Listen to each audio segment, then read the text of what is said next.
And it's again, if you're like off by a penny or two, because maybe you rounded it a little bit different, see if you're getting these right. Again, keep going. Give you another 30 seconds to keep working at that. But again, you're making 50% more of what you earned the previous week, and that's why we're adding 50 cents originally. We're adding 75 cents, then we're adding 113. Yeah. Okay, I'm confused on how you get from 50 to 75. Okay, so this was just, I was just telling you that half of $1 is 50, so I added 50, and then half of 150 is 75. So every week you have to take that week, that previous week, and divide it by 2. So that 75 cents is half of 150, and that's why I added to this guy. And then half of 225 is 113, and that's why I'm adding 113 to $2.25 to get my week 3, which is $3.38. We divide it by 2, or multiplying it by 0.5. Either one's fine. Okay, so you can see kind of how Bill's, slowly increasing, then he's going to start jumping up a little bit faster. The higher the number is, the more money you'll make the next week. All right, Ted is the easiest. Okay, so Ted starts at $1, but then every week he's just making one more dollar. So what am I going to be making at week 1 then? 2. Okay, I'm putting my dollar signs. And that's just going to keep going up by $1. Pretty straightforward, nothing crazy. Okay, so if I'm at week 9, I'm going to be making 10. Because you started with $1, then you kept going up and up and up and up. Okay, does that make sense? All right, so now we're going to draw into our graph here both of those. So let's just start with Bill. Bill might be a little bit harder to graph, but that's okay. So 0, up 1, and then we have 1, up $1.50, which is about right there. And then we have 2 weeks is $2.25, which is about there. And then 3, we have $3.38. Okay, $4 is $5.07-ish. Okay, mine are a little bit, it's not perfect, but as long as you get somewhere around those range. So 5 weeks is $7.61. And then 6 weeks is going to jump up to 11 something. And it's going to end up looking something along the lines of this. It's going to start shooting up. Do you have any questions on that? And I'm just going to label that maybe Ted. I'll put C of X for Ted because I want to make it in function form. Oh, that's not Ted. It's Bill. Sorry, guys. B of X. Okay, now I'm going to go ahead and we're going to draw in Ted. I'll do it in red, so it's a different color here. So I have 0 is still at 1 week, and then we just have at 1 week is 2, 2 weeks is 3, 3 weeks is 4. You can see it's just going to keep going like that. 4 weeks is 5, 5 weeks is 6, 6 weeks is 7, and it's just going to keep becoming this straight line. And that's Ted. So you can kind of see the difference between the graphs. Originally, Bill is lower than Ted in his weekly income for his chores. And then Ted starts, look how the big gap's going to be. The more money you make, you take half of it, the next week you're going to have a lot more money.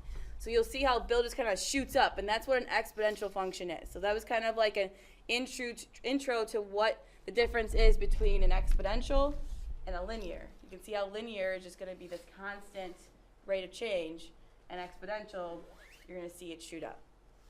Okay, I remember when I was in high school, I used to use exponential a lot. Like I'd be like, oh, I'm exponentially growing, like, or exponentially doing this, like in my essays. Okay, like it just means you're going up really, really, really fast, really rapid. Okay? Questions? All right, so I gave you Bill's function here. Bill's function is as follows. We want to figure out how much he's going to make in the 20th week. So I gave you that function. We want to kind of break this up a little bit to make it a little bit easier to work with. Nope. Yeah. Okay, so I have, no, we're just going to plug it in. So let's plug in 20 into our function now. So I'm going to plug in $1.50, $1.50, and I'm going to plug in 20 where I see an X minus 1. So take a minute and put this into your calculator and see what you get. We want to see how much he makes in 20 weeks. Now remember, this is only in the 20th week what he's making, not all together. This is that geometric sequence that we talked about last chapter, not the sum. If you got this, you put in your calculator, right? $3,325 and around 26 cents. If you didn't get that, let us know. Think about that though. Like, I know 20 weeks, that's what, 5 months? Okay, that means in 5 months, that week 20, he made $3,000. That's a lot of money. I don't make nowhere near $3,000 in 1 week. Okay, so just by proposing that to his neighbor, that neighbor might not realize how much money he's going to be having to pay Bill here. Okay, so let's talk about Ted though. We got to make this function. So Ted, he's linear. So I'm starting at x, and then I'll do t of x. What am I adding every single time? Yeah, 1. So I have plus 1. So I go up 1 over 1, up 1 over 1. My y-intercept in my graph was 0, 1, and that's why that plus 1 is there. So now let's figure out what Ted's going to make in the 20th week. All I'm going to do is I'm going to plug in 20 again. And what are you going to get? 21. That's a huge difference in money. $21 versus $3,000. So you can see how exponential functions rapidly grow compared to something like a linear graph. Okay, again, just kind of exploring the differences here. Do you have any questions? All right, so let's just kind of recap what the job of the exponent is. When we think of exponents, remember that's that little guy that's all the way up here. The job of an exponent is, when you're doing that, you're going to have repeated multiplication. So, for example, let me first write that down. I have repeated multiplication. That's really what it is. If I have like 5 cubed, I have 5 times 5 times 5. If I have 5 to the 100, I have 5 times itself 100 times. It's repeated multiplication. So an example here would be something like 3 to the 5th power. Again, just knowing mathematically what that means is a big deal. I mean, you got to know these concepts. So I would have 3 times itself 5 times. Okay, that's just an example. We're not going to actually do it, but 1, 2, 3, 4, 5. A lot of people, when we put 3 to the 5th, we see these common errors where they give us 15. It's not 3 times 5. It's 3 times itself 5 times. Okay, so be careful with that. I drop my pen all the time. All right, so what happens when we have a negative exponent? Does anyone remember what happens when we have a negative exponent? Yeah. Yeah, so if I had a negative exponent, now whatever this answer is going to now be in the denominator. It's originally in the numerator, and now it's going to go to that denominator. So I'll give you an example based off the one we just did. If I had, oops, let me drop this too. Leave that there. If I had 3 to the negative 5, that really means 1 over 3 to the 5. So those rules of exponents that we talked about, I think not last chapter, but the previous chapter. So again, what does that really mean? That really means 1 over 3 times 3 times 3 times 3 times 3. Again, just understanding these concepts. 1 over 3 times itself 5 times. Okay. And then go ahead and flip when you're ready so I know we can move on.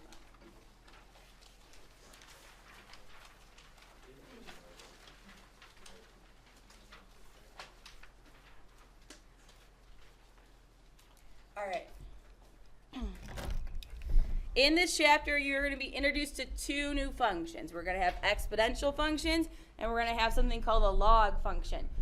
Today, we're going to be talking about exponential functions, and it's going to be in this form. A times b to the x power. A is any real number except 0 that represents the initial amount. So represents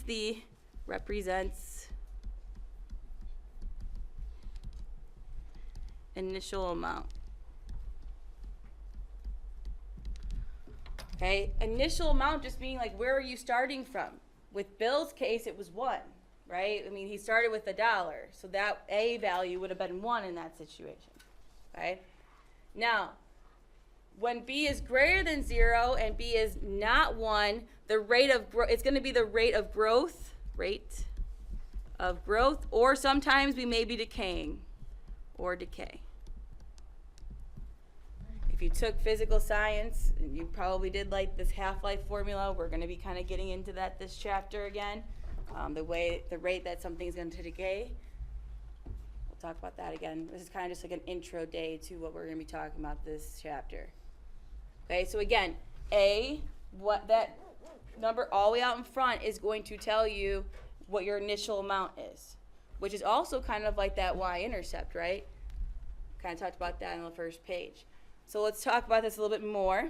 Which of the following functions are exponential? For any that is not, state y. For any function that is, state the values of a and b.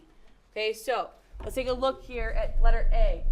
We have this 4 times 3 to the x power. Is that exponential? Yeah, it is, right?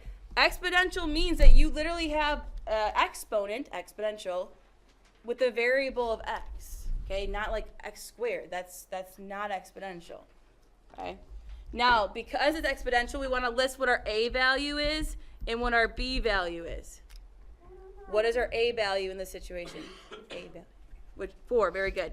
And then our b is 3. So your b value is your rate. It's always the number being raised to the power.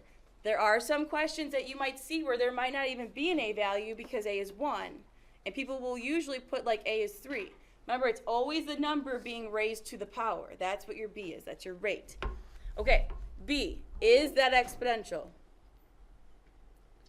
No, because you do not have a variable in the exponent. You have 1 in the exponent, right? If I put like a little 1 there, technically you have a 1 up there, which makes this actually linear. So that's why it's a linear graph. Linear function, I should say. Look at C. What do you think? No, I heard no, and that's right. Okay, it's not, it has an exponent. It has an exponent, right?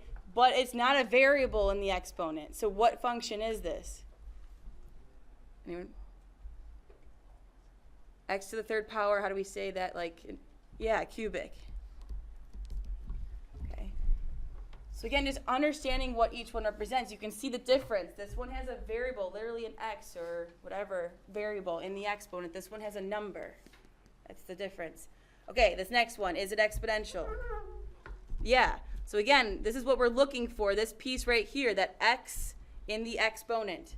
So what is our a value then? -2, and what's our b? 7. Okay, a value is your initial amount or your y-intercept, and your b value is that rate, how it's going to be growing, how fast it's going to grow or decay. So let's look at E. Is it exponential? Yes. What about F? Yeah. So list A and B for both of those, please. Make sure that you're understanding them. Remember, A is your initial amount. B is your rate of growth or decay. A being that y-intercept. Now, hopefully you are getting these answers. It should be pretty quick. Again, this is just like the core of what we're getting into. This is essential for the next day. Okay, being able to identify the 4 and the 3 will help us a lot throughout the chapter. It's not super important right now. We're just getting you used to identifying them because we're going to be able to use that throughout the chapter. Okay, hopefully you got those right. I am going to ask you a question, and I'm going to do what comes after F. G, not good with my alphabet. Okay, so if I gave you an answer, a question like this, is it exponential? Does it have a variable in the exponent? Yeah. What's your A? 1. Okay, that's why I wanted to make sure that you saw that one, because you may see that. There's nothing here. Nothing doesn't mean 0, because if you put a 0 there, it goes away. There's technically a 1 times 4 here. So that's why A is 1 and B is 4. So I would write that one down, because you will see ones like that on there. Okay? All right. We're almost there. So problem 3. Given the function 3 times 4 to the x power, find each indicated value. We're going to try to find it without a calculator for some of these. Write your answer in fractions or as decimal approximations. All right. So we're going to be using this throughout all of these. So I'm just going to highlight this guy because we're going to be using him through everything here. So let's talk about this. We're going to plug that in. So if I plug in, this is a really big concept to understand. A lot of people, when they see this, they don't understand what this means. When you have f parentheses 1 or something, the other one's over here, that just means you're taking that number and you're plugging it in. Okay? You're taking the 1, you're putting it in wherever you see an x. It just means plug it in. Find your output value. Okay, so I'm going to plug it in. 3 times 4, and again, I'm going to do a different color, to the negative 3 power. Let's try to do this without a calculator first. What'd you say? To the negative third? To the third, yeah. So when you have a negative on top, the negative exponent, it brings it to the bottom and now it becomes positive. Sorry, there's not a lot of room, but 3 times now 1 over 4 to the third. Okay, that's really what that means, just being able to understand all of these rules. Okay, so then that really is 3 over 4 to the third power. Does anyone know what 4 times 4 times 4 is? Very good, 64. So that's going to be 3 over 64. Again, because 3 times 1 is 3. 4 cubed is 64. Do you have questions on that one? Pretty straightforward. This one's even easier. Why don't you give this one a try, because I think it's the easiest, pretty much, besides C and D. It's pretty easy.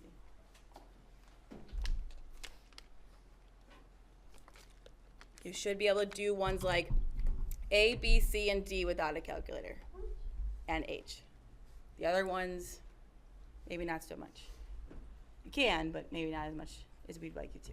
All right, so hopefully you're just plugging this in, 4 to the negative 1. Hopefully then you realize that's just going to be 3 over 4. Because what that means is 3 times 1/4. 3 times 1/4 is 3/4. Questions? Okay, I like these ones. When I plug in 3 times 4 to the 0 power, what is anything to the 0 power? 1. There you go. Okay. It's okay. It's all right. It takes a little bit to remember. So 3 times 1 then is just going to get you 3. Anything? It was, well, because 0 times 3 would get you 0. So hopefully you didn't put 0 there. All right, let's do it again. 3 times 4 to the 1 power now, which is just 3 times 4, which is 12. Thank you. Okay. So those ones, I think you should be able to do these without plugging it into your calculator. Obviously, try it first, and if you get stuck, plug it in. Okay? Especially these two. These two are pretty straightforward. All right. These next ones, I want you to do E, F, and G, but I want you just to put them in your calculator because they're kind of difficult to do without one. So I want you to do E, F, and G. It's the same process, but now you're just typing it right into that calculator.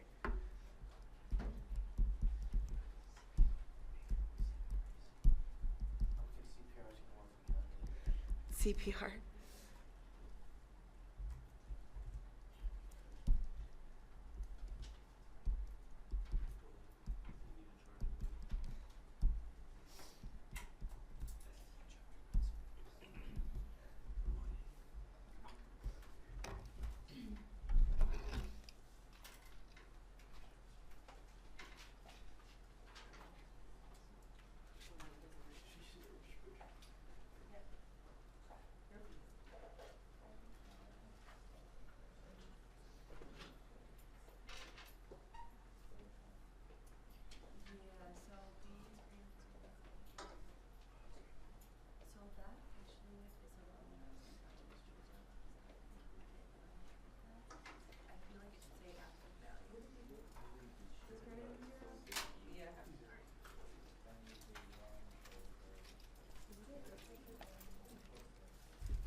Okay, this is a really big, or I should say really small decimal. If you put anything like that, that's fine. If you used a fraction, you would have gotten 3 over 4096. Either one is acceptable. I would accept either one. This one you should have gotten 12,288. Again, either one of these would be fine. This one you should have gotten like 4.76-ish. Any questions on that one?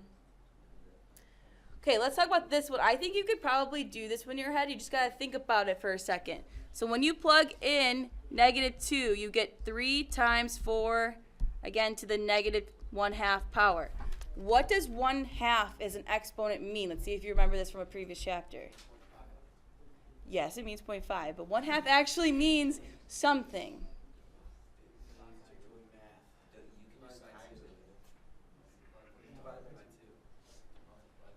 Oh my God. No. That 1/2 means something. Remember when we converted back and forth? Thank you. Someone said it. Thank you for those that said it. 1/2 really means the square root. Like 1/3 really means the cube root. 1/4 really means the 4th root. So again, just knowing what that means to be a 1/2 power can save you a lot of time on something like the SAT where you're doing something without a calculator. You won't have a calculator to type in that 1/2 power. You should know that that means the square root in the situation. So really, again, I'm just going to write this all out for you so that you remember. This really means, well, we know it's going to be on the bottom, right, because the negative brings it down. Really means the bottom here, the square root of 4.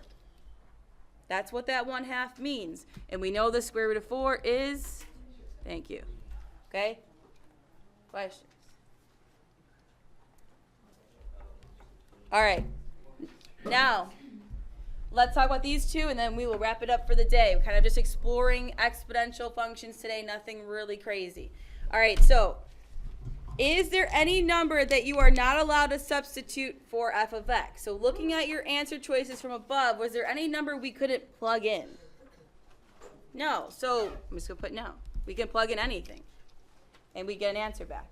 I can plug in 1,000,000 and still get an answer. It may be a weird answer, but I can do it. Okay. Is there any number that would not be a value of the function when all possible numbers are substituted in for x? So let's talk about this. When you look at all of your numbers up here, the ones that you got, was there any numbers that you can kind of see that won't be produced when you plug in an answer, when you plug in a number? Is there any kind of type of number, I should say? Is there any type of numbers you're not seeing as your answers here? 0 and negative. Oh my God. You guys are awesome. Okay, so 0 and negative. I got both. I think it's the first time I've ever gotten both answers from a class. Negative. You're welcome. Okay. You guys are all genius. Okay, we did not get 0 when we plugged in numbers. We did not get a negative number. Okay, and that's going to help us with our domain or our range then, right? So our domain, so this really was talking about domain. This guy was really talking about your range. So we kind of explored what an exponential function's parent function is going to be. Our domain then is going to be all real numbers because we can plug in anything. That's what we set up here. There was nothing that we could not plug in. However, our range, can anyone make a prediction of what our range is going to be? 0 to infinity. Oh my God. You're welcome, everyone. Geniuses, they're like, you're welcome.